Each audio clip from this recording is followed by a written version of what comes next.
Alors, j'avais très peur parce que, il fallait l'annoncer à ma mère qui, de toute façon, allait me voir grossir. Il fallait l'annoncer à l'église. Ça a été vraiment un moment très difficile. J'avais honte, j'avais peur, je savais absolument pas quoi faire. Voilà, c'est comme si c'était un péché qui allait être montré au grand jour et je savais pas du tout comment me comporter et je me suis sentie vraiment très, très seule et j'avais peur d'être jugée. C'est pas moi qui l'ai annoncé à l'église, c'est ma mère qui l'a faite et là, ça a été la catastrophe. La catastrophe parce qu'elle s'est sentie jugée et voilà, ça lui a fait mal au cœur, quoi. On s'est sentis abandonnés.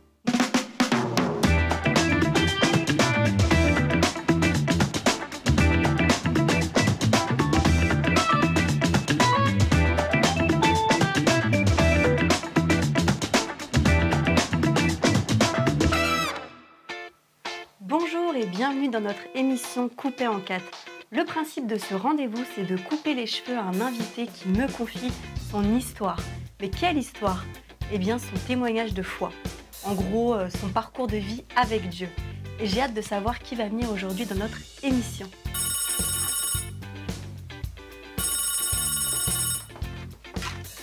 Coiffure coupée en 4, bonjour. Oui, avec plaisir. C'est à quel nom? Ruth Pradillon. Très bien. Je vous attends tout de suite, Ruth.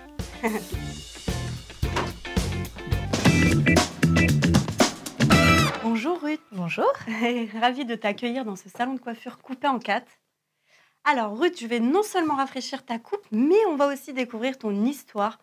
Bon, par contre, avant de passer à ton témoignage, j'aimerais savoir comment tu as l'habitude de te coiffer le matin. Alors, le matin, c'est très compliqué. Je ne sais absolument pas me coiffer. Donc, d'habitude, je prends mes cheveux, je mets un peu d'eau, je fais un chignon et je sors comme ça. Du coup, ils sont plus souvent attachés que détachés. C'est ça. Donc, un beau changement aujourd'hui.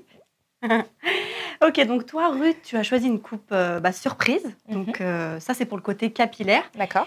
Et je sais que tu es née en Guadeloupe, tu as grandi là-bas jusqu'à l'âge de 12 ans. Tu es aujourd'hui mariée et maman de 2 enfants. Tu as fait tes études pour être psychologue. Ouais. Mais finalement, tu t'es retrouvée dans l'animation. C'est ça. Et tu es née dans une famille chrétienne. Mais avant de donner réellement ta vie à Dieu, ton leitmotiv pour toi, c'était on n'a qu'une vie et il faut la vivre à fond. À fond. En gros, carpe diem, quoi. Exactement. Moi, je voulais profiter de la vie à fond. Je me suis dit, on n'a qu'une vie. Donc, je voulais tout découvrir, tout savoir. Et voilà, j'ai profité. D'accord. Et donc, un jour, tu deviens ado. Et c'est à l'âge de 16 ans que tu apprends que tu es enceinte. Oui. Comment tu as reçu et vécu cette nouvelle? Alors, ça a été très compliqué puisque, comme tu l'as dit, je suis née dans une famille chrétienne. Oui. Donc, il a fallu assumer devant l'église, assumer surtout devant ma mère. J'ai cru que j'allais mourir. Et voilà, ça a été vraiment très compliqué. Voilà, il fallait vraiment assumer le fait que j'étais enceinte alors que j'étais chrétienne. Et j'avais très peur du jugement. Ouais, c'est ça. C'était vraiment compliqué pour toi. Et c'est vrai qu'apprendre qu'on va devenir une maman quand on se sent encore une enfant, c'est loin d'être évident, on peut le dire. Et donc, on se pose un milliard de questions, et notamment, comment assumer une telle responsabilité? Est-ce que je suis vraiment capable d'élever un enfant toute seule? Est-ce qu'il faut que je le garde? C'est ce qu'on va découvrir tout de suite dans la partie coupe de cette émission Coupée en 4. Notre émission Coupée en 4 continue avec notre invitée Ruth Pradillon. Alors Ruth, toi, tu as vécu une adolescence assez difficile lorsque tu as appris que tu allais devenir maman à l'âge de 16-17 ans. Et à ce moment-là, est-ce que l'idée de l'avortement était envisageable pour toi? Alors non, ça n'a pas été envisageable parce que comme je suis née dans une famille chrétienne, j'avais quand même les valeurs de la parole, les valeurs que ma mère m'a instruit. Et pour moi, ce n'était pas du tout envisageable d'avorter. Après, on m'en a parlé, j'ai été voir des médecins qui, bien évidemment, m'ont conseillé de le faire. Mais pour moi, ce n'était pas envisageable. Et comment tu as vécu ce moment où tu as appris la nouvelle que tu étais enceinte face aux membres de l'église, face à ta famille, face à tes proches? Alors, j'avais très peur parce que il fallait l'annoncer à ma mère qui, de toute façon, allait me voir grossir. Il fallait l'annoncer à l'église où j'étais assez connue. Je faisais des spectacles de Noël, etc. Donc voilà, j'avais grandi dans cette église, donc c'était très dur d'avouer la vérité. Et puis j'avais mes copines. Ça a été vraiment un moment très difficile. J'avais honte, j'avais peur, je savais absolument pas quoi faire. Voilà, c'est comme si c'était un péché qui allait être montré au grand jour. Et je savais pas du tout comment me comporter et je me suis sentie vraiment très très seule. Et j'avais peur d'être jugée. Et du coup, comment tu as pris la parole la première fois pour l'annoncer? Déjà, tu étais enceinte de combien de temps? Alors, il faut savoir que j'ai fait un déni de grossesse. Donc, j'ai su que j'étais enceinte, j'avais déjà 5 mois. D'accord. Et j'étais pas du tout grosse. Et du coup, voilà, quand je l'ai appris, quand je l'ai su, après avoir fait le test de grossesse, la première personne à qui je l'ai dit, c'était à des amis à moi de l'église. Donc, tout de suite, elles m'ont soutenue, elles m'ont donné plein de bons conseils. On a prié ensemble. Elles ont dit, voilà, Dieu ne regarde pas du tout à ton péché, il regarde vraiment à ton cœur. Vraiment, dis-lui la faute que tu as fait. Voilà, repens-toi. Donc, c'est ce qu'on a fait tout ensemble. Et après, il a fallu que je l'annonce à ma mère. Ça s'est pas très bien passé. Voilà, elle a été vraiment très déçue. Parce qu'à ce moment-là, elle ignorait que déjà tu étais en couple avec un garçon. C'est ça. Ouais. C'est ça. Elle ignorait que j'étais en couple avec un garçon. Ouais. Elle ignorait du coup que j'avais déjà eu des rapports. Donc elle est tombée de très haut. J'ai vu la déception dans ses yeux. Donc ça m'a brisé le cœur. Et ensuite, c'est pas moi qui l'ai annoncé à l'église. C'est ma mère qui l'a faite. Et là, ça a été la catastrophe. La catastrophe parce qu'elle s'est sentie jugée. Et voilà, ça lui a fait mal au cœur, quoi. On s'est sentis abandonnés. Ta mère, elle l'a mal vécu avec toi. C'est ça, c'est ça. C'est qu'on s'est retrouvés finalement toutes les deux, toutes seules, en fait. Et est-ce que tu as eu ce sentiment d'être jugée et vraiment pointé du doigt, oui. On a parlé sur toi par rapport à ça? J'ai eu le sentiment d'être jugée, j'ai eu le sentiment d'être abandonnée et d'ailleurs, j'ai arrêté d'aller à l'église. Ah oui, voilà. Voilà. Donc, je ne suis pas retournée à l'église pendant tout le temps de ma grossesse, jusqu'à ce que j'accouche. Je ne suis pas retournée à l'église. Parce que je me disais, ok, j'ai fait une bêtise, mais je suis toute seule, je ne suis pas soutenue. Et en plus, j'ai eu l'impression qu'on m'enfonçait finalement. Ouais, c'est ça. C'était. Et le papa dans tout ça? Quel papa? Non, au début, voilà, il a pas du tout été présent pendant toute la grossesse. Et puis, au fur et à mesure du temps, il a fini par me dire que lui se sentait trop jeune pour être père et il est parti. Donc lui, il a fui. Il a fui. Il a pris la fuite. C'est ça. Et après tout ça, c'est à quel moment que tu as fait ta vraie expérience avec Dieu? Quel a été le déclic? Finalement, j'ai pris mon courage à deux mains et je suis retournée à l'église parce que, voilà, encore une fois, je savais que le Seigneur m'avait pardonné. Je savais qu'il fallait que j'avance. Donc j'ai recommencé à aller à l'église, mais voilà, je dis pas que j'y allais pas. J'étais pas contente d'y aller. J'allais un peu à contre-cœur, mais du coup j'y allais quand même.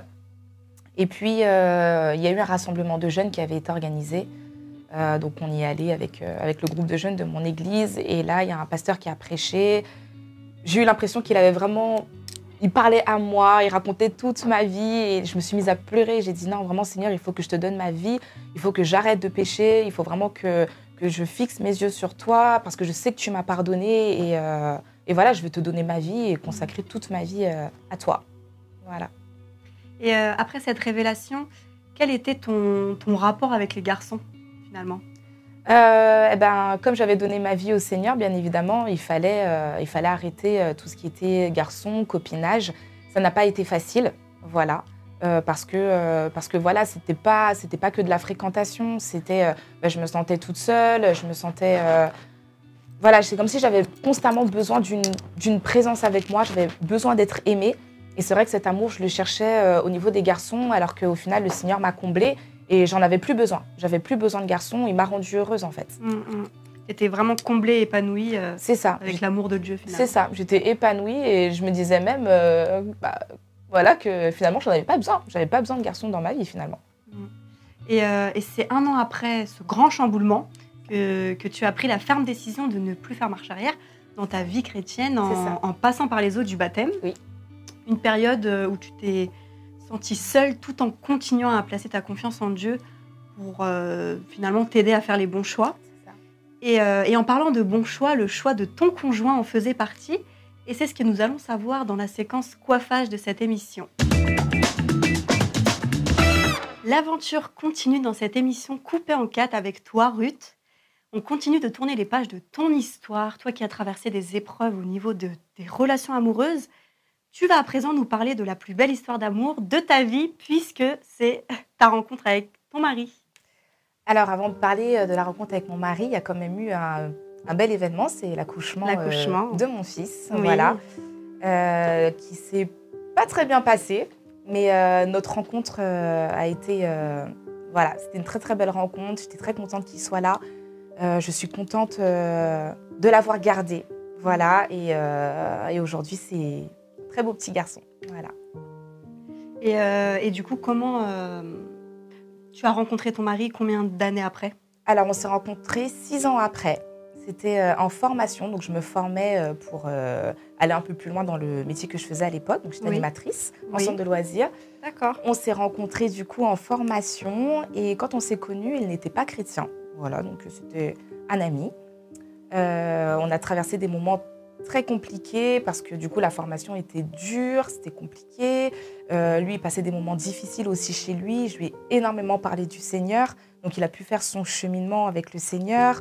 Au début, il ne comprenait pas trop. Donc, je priais beaucoup pour lui. Mais je l'ai laissé faire son parcours. Voilà. Entre-temps, il a donné sa vie au Seigneur. De son côté? De son côté. Vous n'étiez pas du tout ensemble? C'était vraiment que de l'amitié. Il a donné sa vie au Seigneur. Il a décidé de le suivre.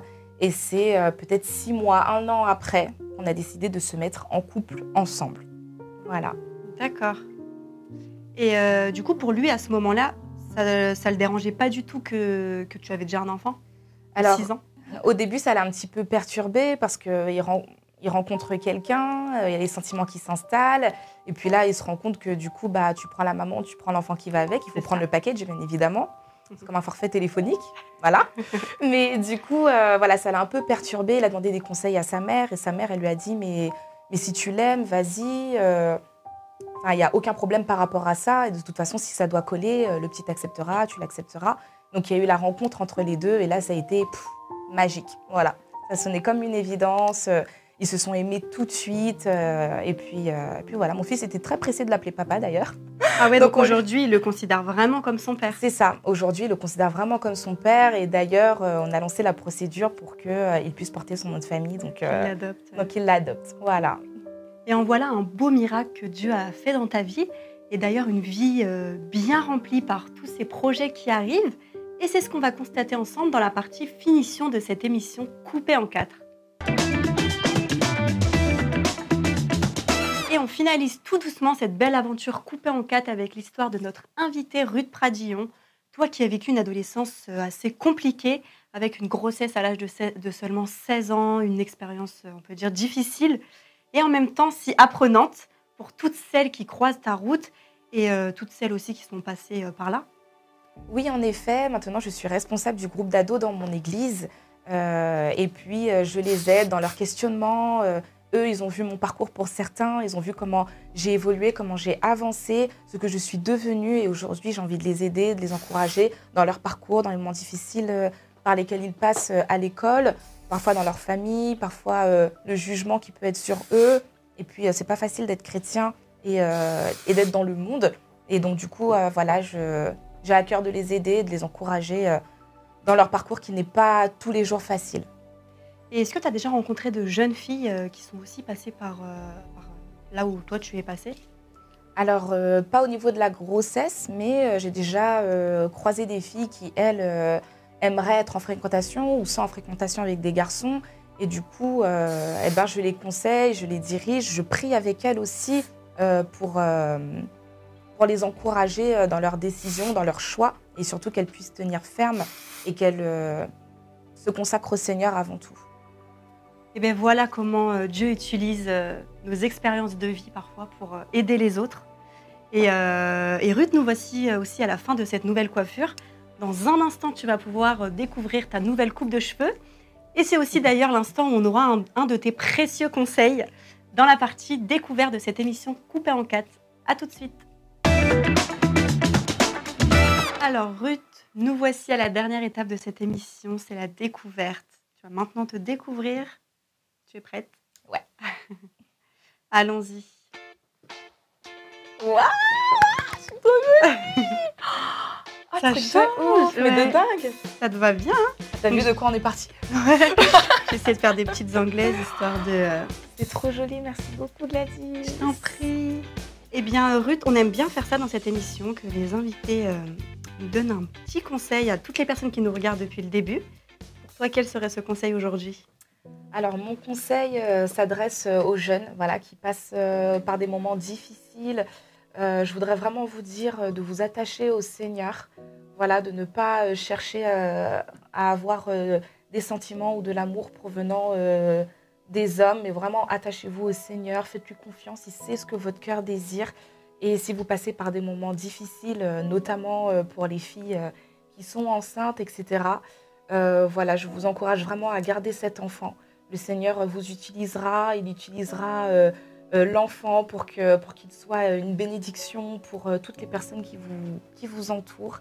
Et voilà, je vous encourage vraiment à prendre les bonnes décisions. Moi, j'ai décidé de le garder parce que voilà, je sais que si j'aurais avorté, pour moi, ça aurait été un meurtre. Je savais que son cœur battait déjà et c'était inenvisageable. Donc voilà, j'ai décidé de le garder et aujourd'hui, je suis très heureuse, il est très heureux et le Seigneur m'utilise aujourd'hui pour pouvoir parler à tous ceux qui passent par là. Voilà. Merci beaucoup, Ruth, pour ce précieux conseil. Et arrive aussi ce moment où c'est à moi de vous lancer un défi. Et cette semaine, ça va être d'encourager un jeune à rester à l'écoute de Dieu, l'aider à ne pas dévier pour rentrer dans sa destinée. Un peu ce que disait Ruth. Merci beaucoup, Ruth, à toi pour ton passage dans notre émission. C'était vraiment un plaisir. Et si le témoignage de Ruth vous a touché, vous a parlé, vous a donné envie de passer à l'action, n'hésitez pas à nous le faire savoir dans les commentaires sous la vidéo.